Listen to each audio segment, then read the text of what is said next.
જેમ કે અત્યારે તમે માર્કેટમાં જાઓ છો તો ત્યાં તમને લખેલું છે કોકા કોલા, વાંચતા નથી. સોશિયલ મીડિયા માર્કેટિંગ જરૂરી છે કે ટ્રેડિશનલ માર્કેટિંગ? કેમ કે લોકોને છે ને ઇવેન્ટમાં જવું, ત્યાં એન્જોયમેન્ટ કરવું, એનો એટલો બધો બહુ બધો કરે. કે વેબસાઇટ ક્યારે જરૂરી થાય છે અને વોટ્સઅપ બિઝનેસ કરવો જોઈએ અથવા તો એને વેબસાઇટ પર જવું જોઈએ?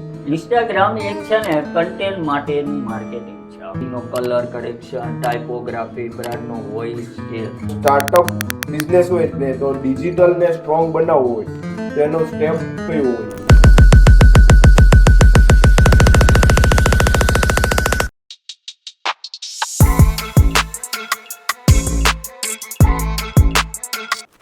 હેલો ગાઈસ, હું અભી સવાણી એડોન ડિજિટલ સોલ્યુશનમાંથી. તો આજે આપણે વાત કરી રહ્યા છીએ ડિજિટલ ગપશપ, જ્યાં વાત થશે ડિઝાઇન, બ્રાન્ડિંગ અને માર્કેટિંગ, એ પણ એકદમ સિમ્પલ લેંગ્વેજમાં.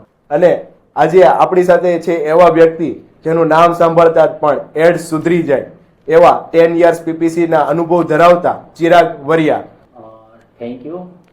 સૌપ્રથમ વાત કરું તો મને અહીંયા પોડકાસ્ટની અંદર ઇન્વિટેશન આપવા બદલ એડોન ડિજિટલ સોલ્યુશનનો હું આભાર વ્યક્ત કરું છું.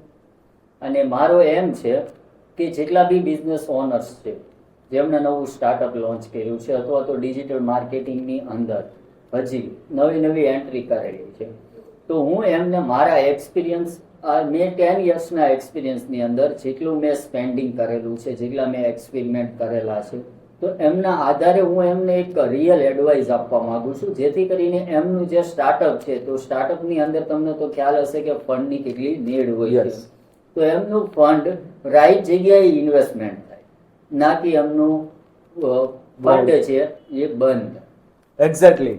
તો આપણે આ પોડકાસ્ટમાં એવી વાત કરીશું કે તમારા બિઝનેસને કઈ રીતે ગ્રો કરવો, પીપીસી, માર્કેટિંગ, બ્રાન્ડિંગ અને ડિઝાઇન માં શું ચાલે છે, શું નહીં, એ બાબતની આપણે આ પોડકાસ્ટની અંદર વાત કરીશું. શું તમે બિઝનેસ ઓનર્સ છો અને તમે ડિજિટલ માર્કેટિંગની ફિલ્ડની અંદર ન્યૂ એન્ટ્રી કરો છો, તો તમારા માટે જ આ પોડકાસ્ટ બનાવેલો છે. આની અંદર અમે એક્સપિરિયન્સ સાથે રિયલ વાત કરવાના છીએ, પ્રેક્ટિકલ સાથે. સો લેટ્સ સ્ટાર્ટ ડિજિટલ ગપશપ, જ્યાં ગપમાં પણ છે ગ્રોથ.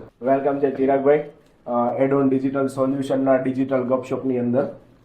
Thank you. ઘણા બધા પ્રશ્નો છે જે ડિજિટલ માર્કેટિંગને રિગાર્ડિંગ છે, તો એ પ્રશ્નો આપણે એક માર્કેટિંગ રિગાર્ડિંગ આપણે જોઈએ તો આપણે ઘણા બધા લોકોને પ્રશ્ન બહુ બધા થાય છે અત્યારે. તો મારા પ્રશ્નોના તમારે થોડાક જવાબ આપવા પડશે કે જે યુઝર્સ છે માર્કેટની અંદર, જે બિઝનેસ લઈને બેઠા છે, જે લોકલ બિઝનેસ છે, એ બધાને થોડાક આપણે માર્કેટિંગ સ્ટ્રેટેજી કઈ રીતની હોય છે એ આપણે જણાવીશું. તો ફર્સ્ટ પ્રશ્ન એવો છે મારો કે ડિજિટલ માર્કેટિંગ શું છે અને લોકલ બિઝનેસ માટે કેટલું જરૂરી છે? ઓકે, તો અત્યારનો જે ડિજિટલ સમય છે કે જેની અંદર હું તમને વાત કરું ને, તો અત્યારે એટલું બધું ડિજિટલાઇઝ થઈ રહ્યું છે, દિવસે દિવસે નવા ટૂલ્સ આવે છે, નવી સ્ટ્રેટેજી આવે છે, માર્કેટ પણ એટલું બધું ઇમ્પ્રુવમેન્ટ થઈ ગયું છે. માટે હવે લોકલ બિઝનેસ જે છે એ શું કામ પાછળ રહી જાય? કે જે એન્ટરપ્રાઇઝ છે, મોટી ઈ કોમર્સની બ્રાન્ડ છે, તમે જોઈ શકો છો કે 2 વર્ષની અંદર યુનિકોર્ન સુધી પહોંચેલી છે બ્રાન્ડ. તો લોકલ બિઝનેસ શું કામ પાછળ રહી જાય? કારણ કે એમની જે કોમ્પિટિશન છે આવનારા સમયની અંદર એ ક્વિક કોમર્સ સાથે છે. અત્યારે તમે લોકલની વાત કરું તો સલૂન છે એક્ઝામ્પલ તરીકે, તો સલૂનની અંદર કેવું છે કે લોકો વેઇટિંગ માટે જાય છે, ત્યાં જઈને પૂછે છે કે કેટલો ટાઈમ લાગશે, અમારે વેઇટિંગ કેટલું છે. તો અત્યારે ડિજિટલમાં સલૂન પણ ડિજિટલાઇઝ થવા લાગ્યા છે. એ લોકોએ પણ પોતાની એપ લોન્ચ કરે છે. તમે ઘરે બેઠા તમે તેની અંદરથી એપોઇન્ટમેન્ટ બુક કરી શકો છો કે જે સમયે તમે ત્યાં જાઓ છો તો તમારે વેઇટિંગ કરવું પડતું નથી. ઘણા બધા કિરાણા સેવા છે કે જેની અંદર તમે ડીમાર્ટને જોઈ શકો છો કે ત્યાં ફિઝિકલ શોપિંગ કરવા લોકો જતા હતા, પણ અત્યારે એ લોકો હોમ ડિલિવરી પણ પ્રોવાઈડ કરે છે. ગ્રોસરીની આઇટમ પણ અત્યારે એક ક્લિક ઉપર આવી જાય છે.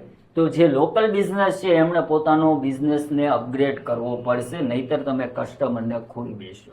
તો માર્કેટિંગ આપણે તમે ડીમાર્ટના અને એ બધા તમે એપ્લિકેશન રિગાર્ડિંગ તમે મને થોડાક એક્ઝામ્પલ આપ્યા છે. તો હવે સુરત સિટીમાં આપણે જોઈએ તો સુરત સિટીના બિઝનેસ ઓનરનું માઇન્ડસેટ કેવું હોવું જોઈએ? ઓનલાઈન જવું જોઈએ કે ના જવું જોઈએ? સુરત સિટીની સ્પેશિયલ વાત કરું તો સુરત સિટીની અંદર છે ને મોસ્ટ ઓફ બિઝનેસ ઓનર્સને ઘણા બધા કન્ફ્યુઝન છે. ફર્સ્ટ ઓફ ઓલ કે જે લોકો નવો બિઝનેસ સ્ટાર્ટઅપ કરે છે તો એમની પાસે કોઈ જાતના આઈડિયા નથી હોતા કે મારે મારી બ્રાન્ડને કઈ રીતે ગ્રો કરવી જોઈએ, શું કરવું જોઈએ, શું ના કરવું જોઈએ, એનો કોઈ પણ પ્રકારનો પ્રોપર રોડ મેપ હોતો નથી. અને જે લોકોનો બિઝનેસ ઓલરેડી ઓફલાઈનની અંદર ચાલે છે તો એ બિઝનેસ ઓનર્સના એક જ ક્વેશ્ચન હોય છે કે અમારો બિઝનેસ ચાલે છે, અમારે હવે એટલામાં જ અમે સીમિત રહી જવા માગીએ છીએ, અમારે વધારે ગ્રો નથી કરવું, અમારી પાસે અત્યારે ઓર્ડર છે કે જેને અમે પૂરતા પ્રમાણમાં ફૂલફિલ કરી શકતા નથી. યાની કે આવનારો સમયનું એમની પાસે કોઈ વિઝન ક્લિયર નથી હોતું. એટલે બે ટાઈપની ઓડિયન્સ અત્યારે જોવા મળે છે કે જેમને ડિજિટલ પ્રેઝન્સ થવું છે તો એમની પાસે કોઈનો રોડ મેપ નથી, અને જેમને ડિજિટલ પ્રેઝન્સ નથી થવું એની પાસે એક્સક્યુઝ છે કે કોઈ વિઝન નથી આવનારા સમયનું. ઓકે, હવે તમે કહો છો કે બે રીતના લોકો હોય છે કે જેને ઓનલાઈન જવું છે અને અમુક જે છે કે જે ઓનર છે એને ઓનલાઈન જવું નથી. તો ઓનલાઈન જવું હોય તો મારો એવો ક્વેશ્ચન હતો કે વેબસાઇટ ક્યારે જરૂરી થાય છે અને વોટ્સઅપ બિઝનેસ કરવો જોઈએ અથવા તો એને વેબસાઇટ પર જવું જોઈએ? ઓકે, તો ફર્સ્ટ ઓફ ઓલ હું તમને વોટ્સઅપ વિશે ઇન્ફોર્મેશન આપું કે વોટ્સઅપ જ્યારે લોન્ચ થયું ત્યારે નોર્મલ પીપલ માટે જ લોન્ચ થયું હતું. એક મેસેજિંગ એપ હતી. જ્યારે વોટ્સઅપમાં બિઝનેસ થઈ શકે આ એટલું તો થિંકિંગ છે ને મેટાએ પણ નહીં કરેલું હતું. પણ જ્યારે નોર્મલ વોટ્સઅપ મેસેજિંગ માટે યુઝ થવા લાગ્યું પછી એના દ્વારા બિઝનેસ પણ લોકો રન કરતા થઈ ગયા. ધીમે ધીમે માર્કેટિંગના મેસેજ કરતા થયા, ગ્રુપ બનાવીને ગ્રુપની અંદર પ્રોડક્ટ વિશે અપડેટ આપતા થઈ ગયા. તો આ એક પોટેન્શિયલ લાગ્યું મેટાને અને મેટાએ ઇન્ટ્રોડ્યુસ કર્યું વોટ્સઅપ બિઝનેસ. અને અત્યારે વોટ્સઅપ બિઝનેસનો યુઝર બહુ બધા છે કે જેની અંદર પોતે લોકલ શોપ ચલાવે છે, તે પોતાની શોપ છે એને ઇન્ટ્રોડ્યુસ કરી શકે છે, એમનો ટાઈમિંગ, એમનું એડ્રેસ, લોકેશન, ઓનરનું નામ, કોન્ટેક્ટ ઇન્ફોર્મેશન અને પ્રોડક્ટ ઇન્ફોર્મેશન પણ શેર કરી શકે છે. બીજા નંબરમાં વાત કરું તો જ્યારે વોટ્સઅપ બિઝનેસ જે છે તો એ છે ને એક લોકલ બિઝનેસને પ્રમોટ કરે છે કે જેની અંદર હું એડ ટુ કાર્ટ લઈ શકું છું, કસ્ટમરની ડિમાન્ડને ફૂલફિલ કરી શકું છું. પરંતુ વેબસાઇટ મારે બનાવવી એટલા માટે જરૂરી છે કેમ કે મારું કોઈ ડિજિટલ પ્રેઝન્સ છે નહીં. હું એક વોટ્સઅપ પૂરતો સીમિત છું કે મને કોઈ ગૂગલની અંદર સર્ચ કરે છે તો હું ત્યાં દેખાઈશ નહીં, કારણ કે મારો બિઝનેસ ત્યાં વિઝિબલ નથી. અને અમુક જે વસ્તુ જે છે જેમ કે તમે ઓર્ડર મારા વેબસાઇટ પર તમે પ્લેસ કરો છો તો હું એને ઇઝીલી રીતે પૂરી ફનલમાંથી તમને પ્રોસેસ બાયપાસ કરી શકું. જેમ કે એડ ટુ કાર્ટ તમે કર્યું, પરચેસ કર્યું તો હું લોજિસ્ટિકને ત્યાં ઇન્ટિગ્રેશન કરી શકું, પેમેન્ટ ગેટવેને પણ ઇન્ટિગ્રેશન કરી શકું. ત્યારે વોટ્સઅપમાં અત્યારે પેમેન્ટ ગેટવે એક જ ઇન્ટિગ્રેશન માટે છે, બાકી લોજિસ્ટિક ઇન્ટિગ્રેશન આ કોઈ બિઝનેસ માટે ઇન્ટિગ્રેશન હજી આપેલા અત્યારે કરંટ સમયમાં અવેલેબલ નથી. હવે તો જોવા જઈએ તો અત્યારે વોટ્સઅપ અને વેબસાઇટ ને બધા પર બિઝનેસ થાય છે, તો સાથે સાથે ઇન્સ્ટાગ્રામના પેજ પર પણ અત્યારે આપણે જોઈએ છીએ તો હોય છે. તો મારો એક એવો ક્વેશ્ચન હતો કે ઇન્સ્ટાગ્રામ પેજ હોય તો બિઝનેસ મળે, અને મળે તો એમાં સાચી સ્ટ્રેટેજી કઈ હોઈ શકે છે એમાં? ઓકે, તો ઇન્સ્ટાગ્રામની અંદર કેવું છે કે તમે પેડ માર્કેટિંગની અંદર પણ જાઓ કે ઓર્ગેનિકલી તમે ગ્રો કરવા માંગો. ઇન્સ્ટાગ્રામ એક છે ને કન્ટેન્ટ માટેનું માર્કેટિંગ છે આપું કે તમારા કન્ટેન્ટ કેટલો વેલ્યુએબલ છે ને એના ઉપર આધાર રાખે છે. તમે રીલ્સ બનાવો છો તો એની અંદર એટલો બધો કન્ટેન્ટ નથી તમારા ઇન્સ્ટાગ્રામના પેજ પર, તો લોકો તમને શું કામ ફોલો કરે? કારણ કે લોકોની અત્યારે ઓડિયન્સને તમે ટાર્ગેટ અને કવર અપ ત્યારે કરી શકો કે જ્યારે તમે એમને કંઈક કન્ટેન્ટ ડિલિવર કરો. જેમ કે ફેશન કેટેગરી છે તો ફેશન કેટેગરીની અંદર નવી નવી પ્રોડક્ટ આવે છે, સેલ્સ આવે છે, તો એ લોકો છે ને એમને એક રીલ પ્રમોટ કરતા હોય છે, પ્રોડક્ટને પણ શોકેસ કરતા હોય છે. તો ઓડિયન્સ છે ને એમને ફોલો કરી રાખે છે. શું કામ ફોલો કરે છે કે કોઈ પણ નવી પ્રોડક્ટ આવી તો એમને અપડેટ મળશે, છૂટી નહીં જાય એટલા માટે. એટલે ઇન્સ્ટાગ્રામની અંદર તમે ગ્રો ત્યારે જ કરી શકો કે જ્યારે તમે કન્ટેન્ટ સાથે ચાલવા માંગતા હો ત્યારે, જ્યારે તમે બિઝનેસની ઇન્ટ્રોડક્શન આપો, લોકોને પ્રોડક્ટ વિશે અવેરનેસ આપો, તમારી નવી નવી પ્રોડક્ટની અપડેશન આપો, ક્યારે કયો ઓર્ડર આવ્યો છે, કઈ સર્વિસ આવી છે, જેનાથી તમને લોકોને પણ માહિતી મળશે અને એ તમારી સાથે કનેક્ટેડ રહેશે. કેમ કે અત્યારે પબ્લિક એટલું બધું એડવાન્સ થઈ ગયું છે કે જેમને દિવસે દિવસે કંઈ નવું જોઈએ. તમે નહીં નવું કરો તો બીજા લોકો કરે છે, એ જોવે છે. માટે એ લોકો તમારી જ ઓડિયન્સ તમારી પાસેથી અપેક્ષા રાખે છે કે તમે કંઈ નવું લઈને આવો. તમે જે વાત કરી કે નવું નહીં આવે તો માર્કેટમાંથી તમે ફેંકાઈ જશે. રાઈટ. તો એક બીજો એક ક્વેશ્ચન હતો મારો કે તમે વેબસાઇટ પર ગયા, વોટ્સઅપ પર ગયા, ઇન્સ્ટાગ્રામ પર ગયા, તો હવે મારે ગૂગલ પર જવું છે. તો Google my business free tool છે, તો એમાં બિઝનેસની જે બુસ્ટિંગ જે હોય છે એ કઈ રીતનું હોય છે એમાં? ઓકે, તો અત્યારના સમયમાં હું જોઉં ને મોસ્ટ ઓફ કિસ્સામાં જો કે એમને કરાવવું વધારે પડતું જરૂરી છે. અત્યારે લોકો કોઈ બી નવા એરિયામાં હું જાઉં છું કે જે હું ટ્રાવેલિંગ કરું છું તો હું ત્યાં સર્ચ કરીશ કે જેમ કે મારે કોઈ બી નીડ છે ફાર્મસી શોપની, તો હું ત્યાં ગૂગલ પર સર્ચ કરી કે ફાર્મસી શોપ નિયર બાય, તો મને ત્યાંનું એડ્રેસ મળી શકશે.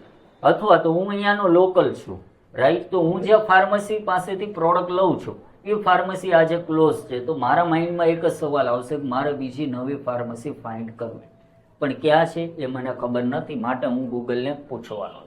એટલે ગૂગલ માય બિઝનેસ છે એ એક આપણી પોતાની લોકલ શોપની પ્રોફાઇલને પ્રેઝન્ટ કરે છે.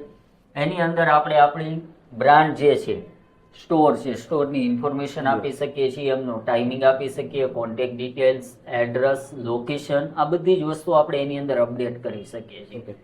ત્યાર પછી બીજી એક વાત હું તમને કરું તો માય બિઝનેસ પ્રોફાઇલ જે છે એ આપણને ઇનસાઇટ પણ આપે છે કે માર્કેટની અંદર અત્યારે લોકલ માર્કેટમાં કેવા કેવા કીવર્ડ સર્ચ થાય છે ફાર્મસીને રિગાર્ડિંગ, તો હું એ કીવર્ડને મારી પોતાની પ્રોફાઇલની અંદર ડિપ્લોમેટ કરી શકું અને હું મારી પ્રોફાઇલને ગ્રો કરી શકું કે હું જે એરિયામાં છું લોકલ માર્કેટમાં ત્યાં કોઈ બી માણસ સર્ચ કરશે કે pharmacy shop near by me, તો મારી પહેલી શોપ પ્રેઝન્ટ થવી જોઈએ. તેની અંદર પબ્લિકના રિવ્યૂ પણ શોકેસ થશે અને એનાથી એક મારી બ્રાન્ડની વિઝિબિલિટી વધે છે. હવે મારો ક્વેશ્ચન એવો હતો કે સોશિયલ મીડિયા માર્કેટિંગ જરૂરી છે કે ટ્રેડિશનલ માર્કેટિંગ, તો એમાં બંને વચ્ચે ડિફરન્સ શું છે? ઓકે, તો ટ્રેડિશનલ માર્કેટિંગ અને સોશિયલ મીડિયા માર્કેટિંગ, જ્યારે 2000ના સમયની વાત કરું ને તમને, તો એ સમયે ટ્રેડિશનલ માર્કેટિંગ વધારે ચાલતું હતું, કેમ કે લોકોને છે ને ઇવેન્ટમાં જવું, ત્યાં એન્જોયમેન્ટ કરવું, એનો એટલો બધો બહુ બધો ક્રેઝ હતો. અને અત્યારના સમયમાં છે ને ટ્રેડિશનલ માર્કેટિંગનો એટલો બધો ક્રેઝ નથી રહ્યો. અને બીજા નંબરમાં કે એની વેલ્યુ ઓછી છે. એનું એક રીઝન હું તમને કહું છું કે તમે કોઈ બી ઇવેન્ટ તમે કરો છો, કોન્સર્ટ, તો ત્યાં કોન્સર્ટમાં જેટલી પબ્લિક આવી છે, જેને તમે ઇન્વિટેશન આપેલું છે, ત્યાં અમુક લોકો આવેલા છે, અમુક લોકોને આવવું છે પણ એમની પાસે સમય નથી, રાઈટ, તો એ લોકો જે આવ્યા છે એને તમારી ટ્રેડિશનલ ઇવેન્ટને અટેન્ડ કરી છે, પણ જે લોકો નથી આવ્યા એમની પાસે તમારી ઇવેન્ટને અટેન્ડ કરવા માટેનો કોઈ સ્ત્રોત નથી. બીજી એક વાત એ થાય છે સર કે ઇવેન્ટ જે છે, તો ઇવેન્ટની અંદર કેવું છે કે હું આજે કોઈ બી ઇવેન્ટમાં ગયો છું તો ઇવેન્ટ મને કેટલા દિવસ સુધી યાદ રહેશે? 2 થી 3 દિવસ. 2 થી 3 દિવસ, કેમ કે હું રેગ્યુલર ઇવેન્ટની અંદર જાઉં છું તો મને 2 થી 3 દિવસ સુધી યાદ રહેશે. પણ જો મેં મારી ડિજિટલ પ્રેઝન્સ બનાવી છે તો આજથી 5 વર્ષ પછી પણ જે મારો કસ્ટમર આવ્યો, જે મારું ઇન્સ્ટાગ્રામ પેજ ચેક કર્યું, તો એમને મારી એક બ્રાન્ડની આઈડેન્ટિટી શો મળશે કે આમની રેગ્યુલર ઇવેન્ટ થાય છે, બ્રાન્ડ અવેરનેસ પણ થાય છે, યાની કે કંપની જેન્યુઅલ છે. એટલા માટે હું છે ને લોકોના માઇન્ડની અંદર વારંવાર પ્રેઝન્ટ થઈ શકું છું. તમે કોઈ બી બ્રાન્ડની ક્યારેક કોઈ રીલ તમે શો કરેલી છે તો તમને નેક્સ્ટ રીલ પછી 15-20 મિનિટ પછી પણ તમને એ જ બ્રાન્ડની શો કરાવવામાં આવશે. એટલે ઇન્સ્ટાગ્રામ પોતે ઈચ્છે છે કે તમે આ બ્રાન્ડ વિશે જાણો, કેમ કે તમે એના ઇન્ટરેસ્ટેડ છો, તમે એમનો એક કમ્પ્લીટલી વિડીયો વોચ કરેલો છે. એ વાત પરથી મને થોડુંક જાણવા મળ્યું કે અત્યારે સોશિયલ મીડિયા ઉપર જવું જોઈએ, સોશિયલ મીડિયા ઉપર કે તમારો પેજ બનાવો અને એમાં માર્કેટિંગ તમે સ્ટાર્ટ કરો. ઓકે, તો હવે કોઈ બિઝનેસ હોય તો સ્ટાર્ટઅપ બિઝનેસ હોય ને તો ડિજિટલ ને સ્ટ્રોંગ બનાવવું હોય તો એનો સ્ટેપ કયું હોય છે?